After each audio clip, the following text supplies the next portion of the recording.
If you want to adjust the ringtone volume in your Samsung Galaxy A10, at the first you have to go for the settings. Next, go for the sound and vibration, click on the volume, find the ringtone and then move for the right side.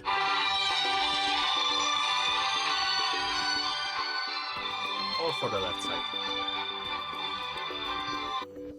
And as you can see, that's all. If you find this video helpful, remember to leave a like, comment and subscribe.